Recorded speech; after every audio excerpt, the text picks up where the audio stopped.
자빠져 있어도 사랑해.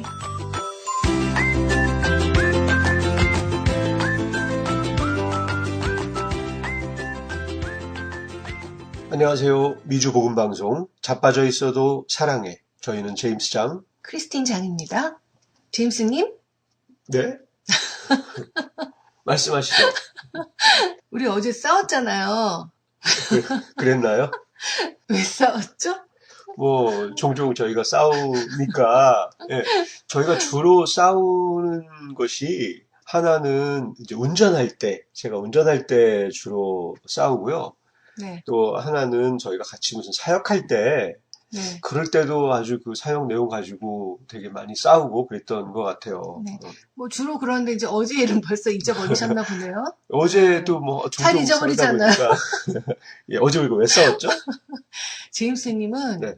그 살아나는 재주가 그런 거예요. 뭐 금방 잊어버리고 그걸 예. 어떻게 다시 싸우고 싶어도 그 또 그 기운을 불러 일으키려면 상대방이 기억을 해야 되는데 예, 그 잊어버리는 은사도 아, 맞아요. 또 제가 그런 은사가 있습니다. 네. 그 뭐 왜 싸웠는지도 모르니까 화해를 했는지 안 했는지도 모르겠네요. 아, 화해는 항상 뭐 제가 사과하면서 시작을 하니까 예, 아유, 그렇게 했던 그게 것 아니죠. 같은데요. 화해를 한 게 아니라 네.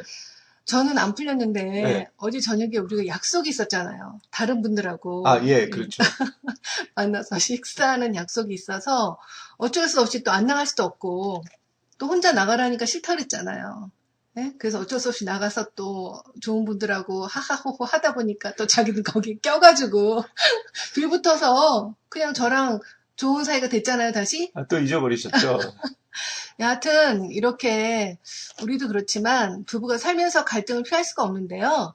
각 부부마다의 그 갈등을 화해하는 유형이 있다고 합니다. 근데 크게 세 가지로 나눌 수가 있다고 하는데요. 첫 번째 유형은 시간이 지나면서 자연스럽게 일상으로 돌아가는 유형.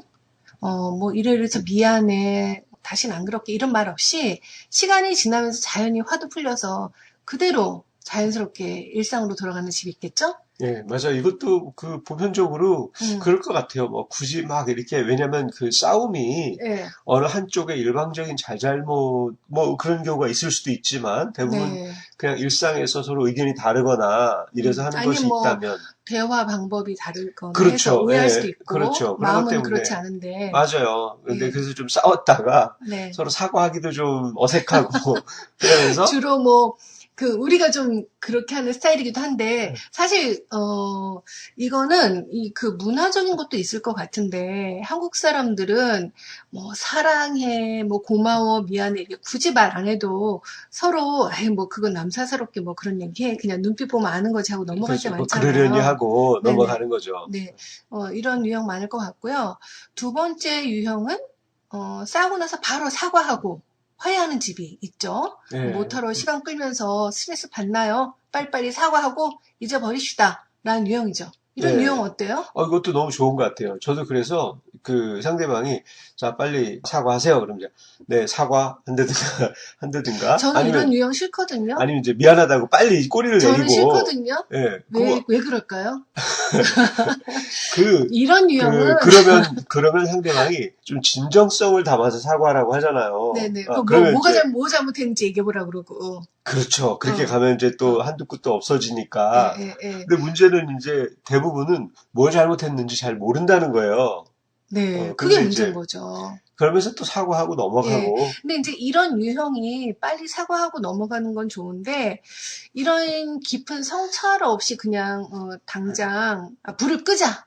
지금 당장 마음이 불편하니까. 이런 경우에 문제는 똑같은 문제가 또 생긴다는 거죠. 근데 이제 그것도 어떤 그 문제 발생의 원인이 네. 좀 근본적이고 심각한 거라면 네. 뭐 좀 서로 상의를 해봐야 되겠지만 대부분은 또 별것도 아닌 일로 네. 또 이렇게 싸우게 되잖아요. 그럴 때는 네. 또 빨리 이렇게 꼬리 내리고 마는 것도 또 해결책이 될 수 있을 것 같아요. 그건 그렇죠. 그렇지만 어떤 경우는 사소해 보이지만 그 뿌리가 또 되게 깊은 경우도 있어서 또 그것도 잘 구별을 또 해야 되겠죠? 네, 맞습니다. 그리고 이제 마지막으로 세 번째 유형은 상대방이 먼저 화해하자고 하기 전에는 절대 화해를 안 하는 유형이 있는데요. 이런 유형은 이게 또 몇 달 가기도 하고 또 몇 년 가기도 한다고 해요. 뭐 우리 집에는 그런 일은 예, 없었는데 맞아요. 또 이렇게 참 또 인내심 있는 사람들이나 이렇게 할 수 있을 것 한번 같아요. 삐지면 뭐 일주일씩 간다든가, 네. 누가 화나고 상대방이 사과하기 전에는 네. 절대 말을 안 한다든가, 네. 이렇게 하시는 분들도 주변에 종종 볼 수 있을 것 같아요. 네, 들어본 것 같아요. 일본에서 네. 아내에게 삐쳐서 네. 23년 동안 아내에게 말을 하지 않은 남편이 있다고 합니다. 그래서 그 제임스 님이 그 자료 찾아보셨죠? 네네, 제가 자료를 찾아봤는데요. 이게 말이 뭐 23년인데, 와. 하루 이틀 일주일도 아니고, 한두 달도 아니고, 23년 동안 어떻게 말을 안 하고 삐져서, 이게 실화예요? 전 믿어지지가 않아요. 예, 이게 그 2017년 영국 매체 데일리 메일에 나온 그 기사인데요. 일본에서 23년간 아내와 대화를 하지 않은 남편의 이야기가 있습니다. 보도에 따르면 일본 남부 나라시에 사는 오토 가타야마 씨라는 분이 아내 유미 씨와 결혼한 지가 20년이 넘었다고 해요. 근데 스라의 일남이녀 자녀도 두고 이 부부는 겉보기에는 어느 부부와 다를 게 없었는데 둘의 대화가 좀 이상했죠. 그 아내 유미 씨가 남편한테 끊임없이 말을 걸면 남편은 아무 말이 없었다는 거예요. 뭐 고개를 끄덕이거나 하는 소리를 내는 것이 남편의 반응의 전부였다고 합니다. 부부는 이렇게 23년을 보낸 거죠. 참 신기하기도 하네요. 아니, 그 정도면 이혼을 할 법도 한데, 이혼은 안 하고 대화 없이 23년을. 그러니까요. 그럴 마음은 없지만 내가 지기는 싫다. 응? 상대방이 사과하기 전까지는 못 참겠다. 내가. 그러니까 이제 아내의 경우는 영문도 모르고 대화를 계속 시도했던 듯한데, 거기에 대해서 남편이 대꾸를 안 한 거잖아요. 그렇죠. 아내가 끊임없이 잔소리도 하고 말도 걸고 했지만 남편이 삐진 마음이 안 풀려서. 네. 이유도 참 궁금하기도 한데, 그래서 어떻게 됐죠? 아무튼 그래서 이걸 보고 또 참다 못한 그 막내 아들이 홋카이도 한 TV 프로그램에다 이 사연을 제보를 했대요. 그래서 남편 오토 씨가 제작진과 인터뷰를 통해서 속내를 털어놨다고 합니다. 네, 뭐래요?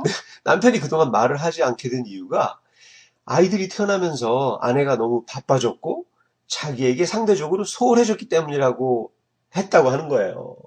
정말 그 이유가 다예요? 뭐 특별한 그게 있는 게 아니라 정말 이해가 안 뭐 되는데요. 그 당시 이분의 마음에 어떤 뭐 이렇게 방아쇠를 당기는 네. 것이 있었는지 모르겠지만 어쨌든 그 포인트는 네. 애들이 태어나면서 아내가 바빠가지고 남편한테 신경 못 쓰고 네. 소홀해져서 남편이 삐졌다. 그래서 23년 동안 아내한테 말을 안 했다는 정말 거죠. 대단하시네요.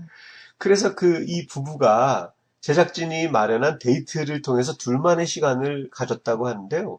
여기서 남편이 자식 키우느라고 많은 신경을 쓰고 혼자 어려움을 겪어온 아내에게 고맙다라고 말을 전했고요. 아내는 뭐 눈물로 또 미안함과 고마움을 전했는데 그 부부가 앞으로는 많은 대화를 하겠다고 다짐을 했다고 합니다. 이거 TV 정말, 프로그램 앞에서 네네, 믿어지지 하는 않는 거니까. 얘기인데 전 이런 생각도 들어요. 이 남편은 오히려 이 TV 프로그램에서 이런 사연을 제보받고 자기 인터뷰하러 왔을 때 옳다구나 하지 않았을까? 뭔가 계기가 이 사람한테도 필요했을 텐데 갑자기 23년 동안 말을 안 하다가 말할 기회를 놓쳤던 게 아닐까? 아니 그렇게 이해를 하려고 해도 23년은 너무했죠. 그죠. 말도 안 되는 얘기죠. 어쨌든 뭔가 그 자존심이 상했을 때 내가 네. 먼저 그냥 이거 문제에 대한 사과를 안 듣고 내가 먼저 그냥 다시 아무 일도 없던 것처럼 하기에는 네. 내 자존심이 용납하지 않는다. 그래서 뭐 정말 아무리 끈질겨도 이렇게까지 하는 사람들이 있구나 싶더라고요. 예, 이거 안 좋은 얘기는 하지만 그런 생각도 드네요. 이 정도 인내심과 뚝심이면 뭔 일을 해도 하겠다. 그런 맞습니다. 생각이 들기도 하는데, 근데 제가 이분 결혼 사진을 봤거든요. 이 부부. 근데 저 너무 놀랐어요. 이 남편이 그냥 사람 좋게 생긴 웃는 상인 거예요. 그렇게 독하게 생기지 않았던데, 어떻게 이러죠? 그 사람들이 다 뭐 보기와는 다 다르죠. 그리고 뭐 아무리 인상이 좋고 해도 특히 이렇게 자존심이 센 사람들일수록 또 남의 눈을 더 좀 의식하는 사람도 있잖아요.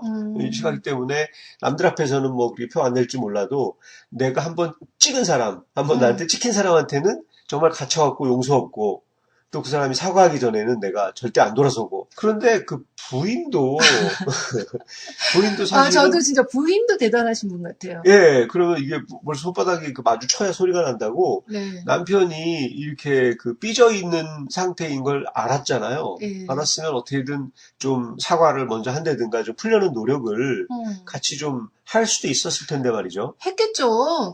했는데 안 되니까 자녀들이 제보를 했겠죠. 이렇게 또 아마 삐짐이 이렇게 길어지면 예. 또 웬만한 사과 가지고 풀어지지 않을 수도 있었겠네요. 하여튼 뭐 궁금하기도 하네요. 근데 자녀가 또 일남 이녀가 있어요. 셋을 낳고 말을 안 한 건지 아니 중간에 또 애를 낳은 건지 그것도 좀 궁금하긴 한데. 어쨌든 애를 낳고 네. 살다가 네. 그랬다고 하니까 뭐 삐진 상태에서 또 중간에 낳기는 좀 그렇지 않을까요? 아니. 네, 예, 알겠습니다. 에셋을 낳고 키우다가 그다음에 이제 삐지고 그 다음이죠. 아무튼 삐지고 그 다음입니다. 그러니까 이렇게 오래 갔겠죠. 제가 눈물이 나네요. 자, 그러면 여기서 우리 찬양 한 곡 듣고 계속 이야기 나누겠습니다. 오늘 들려드릴 찬양은 나무엔이 부릅니다. 선한 능력으로.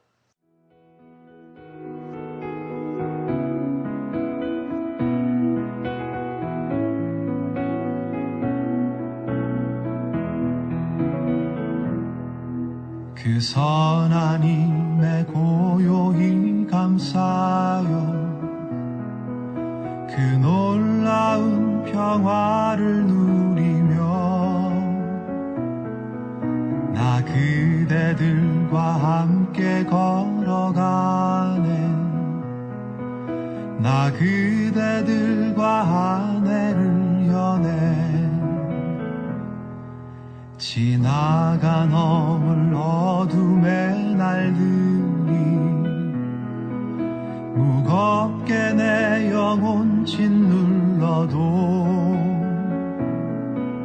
오 주여 우릴 외면치 마시고 약속의 구원을 이루소서 그 선한 힘이 우릴 감싸시니 믿음으로 일어날 일 기대하네 주 언제나 우리와 함께 계셔 하루 또 하루가 늘 새로워 주께서 밝히신 작은 촛불이 어둠을 헤치고 타오르네 그 빛에 우리 모두 하나 되어 온 누리에 비추게 하소서 그 선한 힘이 우릴 감싸시니 믿음으로 일어날 일 기대하네 주 언제나 우리와 함께 계셔 하루 또 하루가 늘 새로워 이 고요함이 깊이 번져갈 때 저 가슴 벅찬 노래 들리네 다시 하나가 되게 이끄소서 당신의 빛이 빛나는 이 밤 그 선한 힘이 우릴 감싸시니 믿음으로 일어날 일 기대하네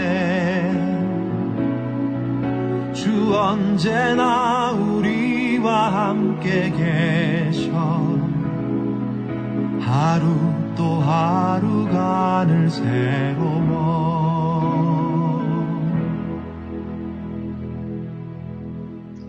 회복 탄력성이라는 말이 있는데요. 회복 탄력성은 인생에서 일어나는 다양한 역경과 시련, 실패를 오히려 발판으로 삼아 더 높이 뛰어오르는 마음의 근력과도 같습니다.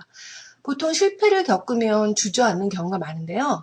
이 회복 탄력성이 높은 사람들은 밑바닥까지 떨어졌다가도 강하게 다시 튀어오른다고 합니다. 네, 인간관계의 갈등 상황에서 우리가 대처하는 힘 역시 마찬가지인데요. 관계에서의 핵심은 갈등을 만들지 않는 것이 아니라 갈등을 잘 풀어가고 회복할 수 있는 능력과 기술을 갖추는 것입니다. 이것을 갈등 회복력이라고 한다고 하네요.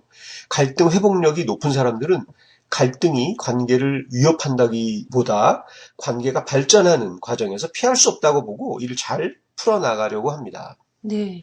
반면에 갈등 회복력이 낮은 사람들은 불편한 관계를 견디지 못하고 성급하게 사과부터 한다고 합니다.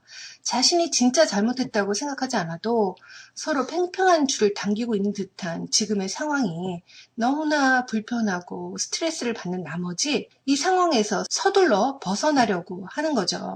반대편으로는 상대를 굴복시키고 싶은 욕구가 강한 사람들은 상대에게서 반드시 사과를 받아내려고 하죠. 만약 자신의 뜻대로 상황이 흘러가지 않으면 극단적인 경우 관계를 아예 끊어버리기도 하고요. 네, 이게 뭐 그런 경우들이 많죠. 듣기만 해도 머리가 아픈데요. 네, 그렇습니다. 어떤 사람들은 뭔가 어떤 불편한 상황이 오면 네. 그냥 동굴로 숨어버리는 사람이 있고 네. 또 굉장히 공격적으로 변하는 사람이 있고 네. 네? 그런 것 같아요. 이런 관계는 정말 건강하지 못한 관계 같은데 제임스님은 갈등 회복력이 높은 편이세요? 아니면 낮은 편이세요? 저는 갈등을 사실 잘 잊어버리는 편입니다. 이게 제가 어렸을 때의 기억인데요. 어렸을 때 네. 고등학교 때였던 것 같아요. 네.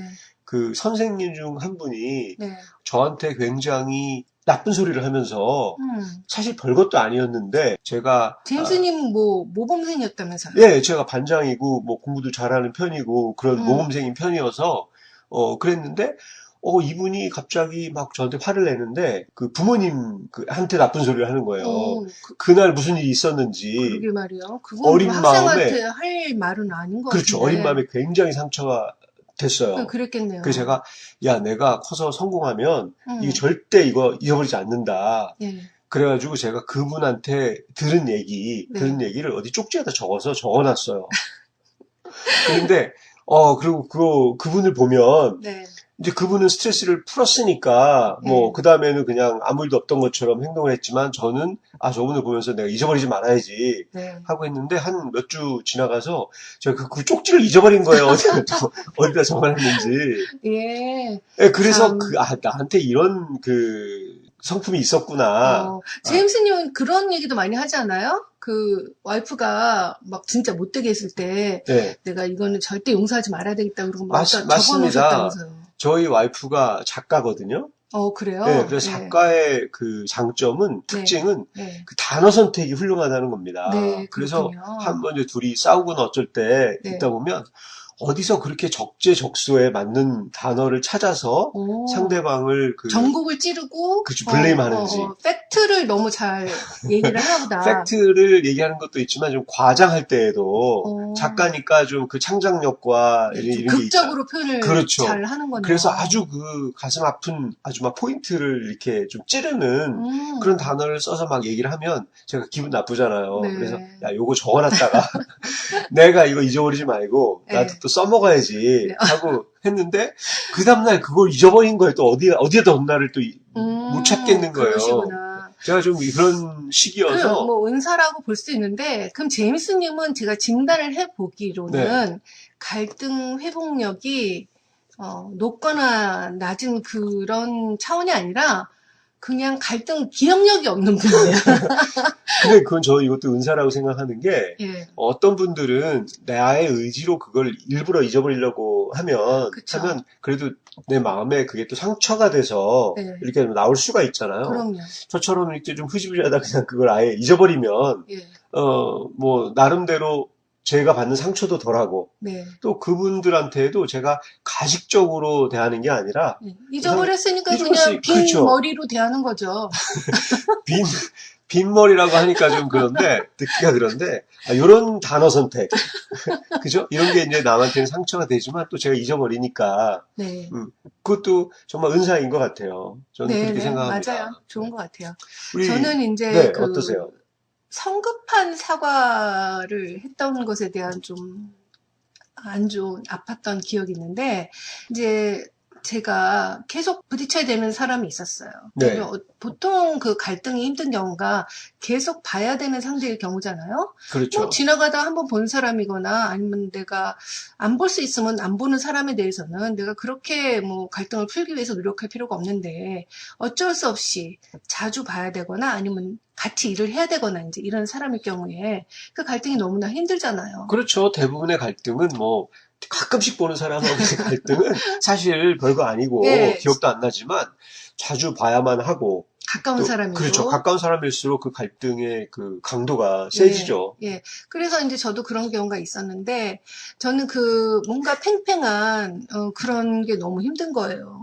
그리고 내 마음이 불편한 것이 힘들고, 그리고 내가 누군가를 미워하는 그거 자체가 하나님께 너무 면목이 없다는 생각이 들었어요. 그래서 제가 제 마음은 그 사람을 용서하고 싶은 마음도 없었고, 이해가 되지도 않았지만, 서둘러서 사과를 했어요.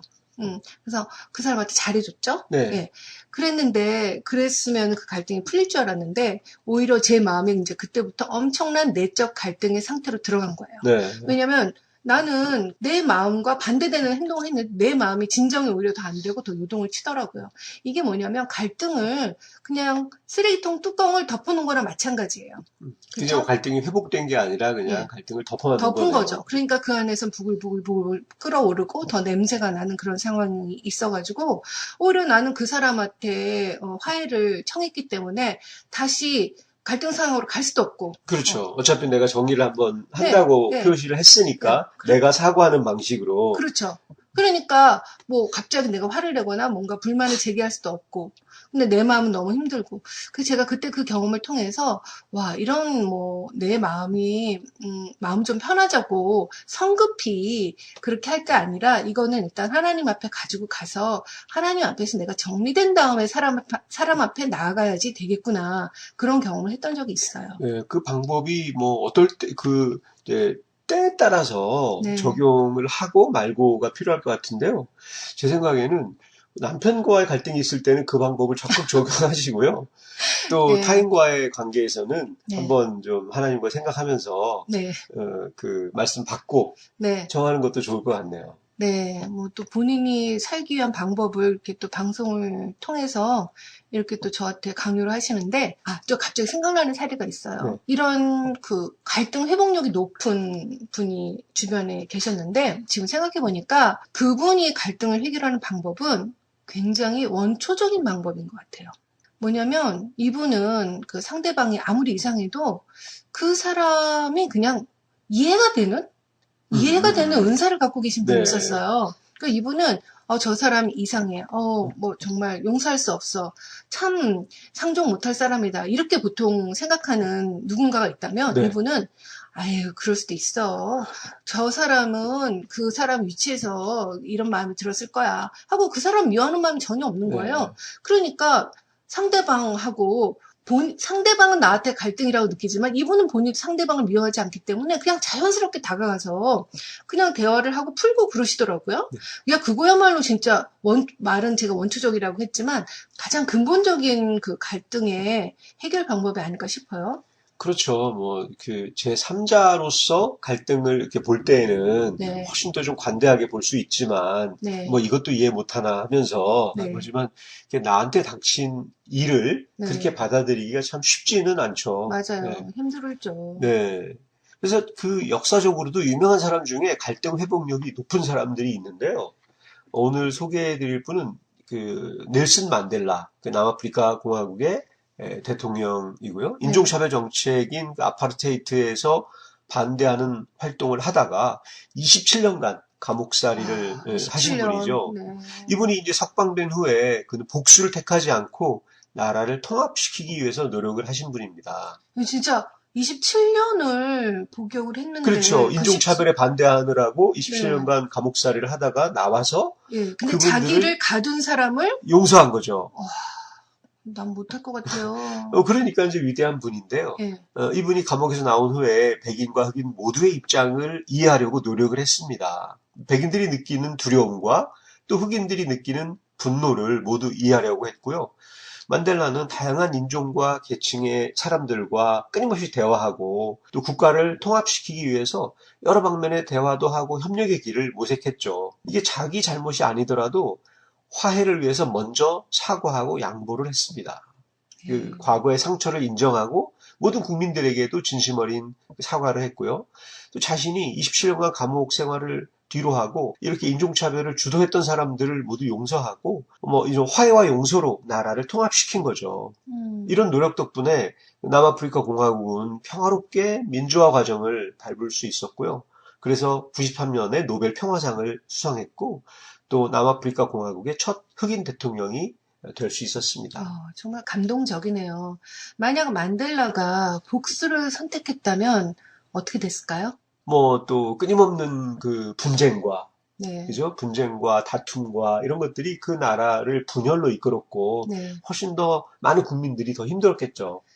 그렇죠. 복수를 선택했으면 또 당한 사람들이 가만히 있지 않겠죠? 그렇죠. 그러면 또 반격하고 맞습니다. 또 당한 사람들이 가만히 있지 않으니까 또 반격하고 그래서 끝없는 정말 재앙으로 가는 길을 이분이 막았네요, 온몸으로. 그런가 하면 성경에서는 갈등에 대하여 어떻게 말씀하고 있는지 한번 알아보겠습니다. 마태복음 5장 23절에서 24절 말씀입니다. 그러므로 예물을 제단에 드리려다가 거기서 내 형제에게 원망 들을 만한 일이 있는 것이 생각나거든 예물을 제단 앞에 두고 먼저 가서 형제와 화목하고 그 후에 와서 예물을 드리라.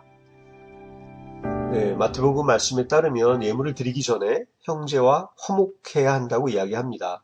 예물을 제단에 드리기 전에 어떤 사람과 갈등이 있거나 원망이 있다면 먼저 그 사람과 화목하고 그 후에 예물을 드리라는 말씀인데요.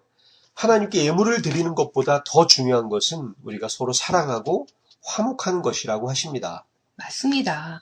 우리가 부모 입장에서 생각해 보더라도 자녀들이 서로 사이좋고 화목한 것만큼 보기 좋은 것이 없잖아요. 자기네들끼리 싸우고 얼굴도 안 보면서 부모에게 좋은 선물을 가져다 준들 부모 마음이 뭐가 좋겠어요. 아무 선물이 없어도 자녀들이 우애 있게 지내는 것이 부모에게는 가장 큰 선물이 되겠죠.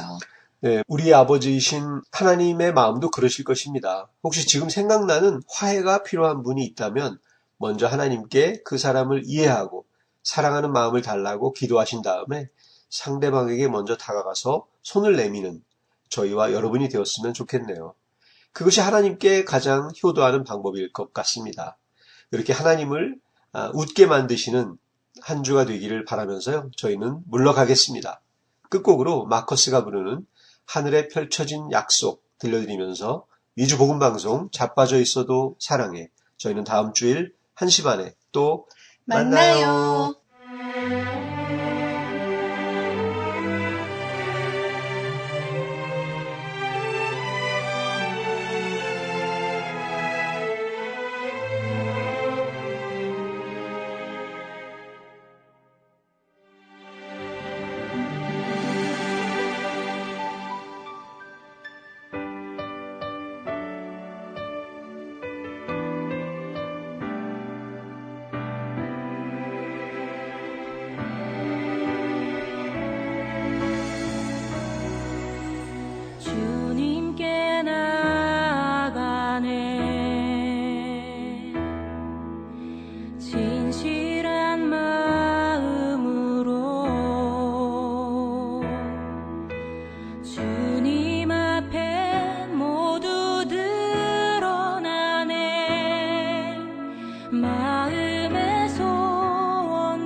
주시는 하나님,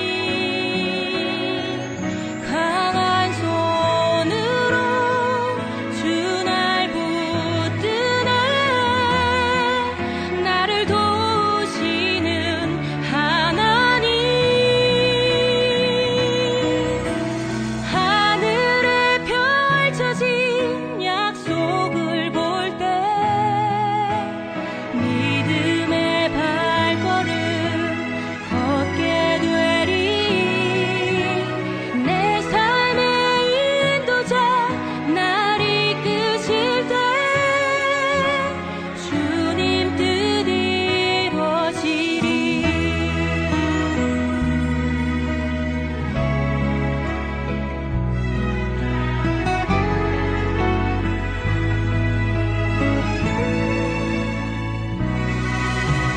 나의 뜻과 다르네. 주님의 생각하심은 드넓은 광야로 인도하네. 새로운 길 여시네. 두려움 속에 한 걸음 딛네. 담대함 주시는 하나님, 강한 손으로 주 날 붙드네. 나를 도우시는 하나님, 하늘에 펼쳐진 약속을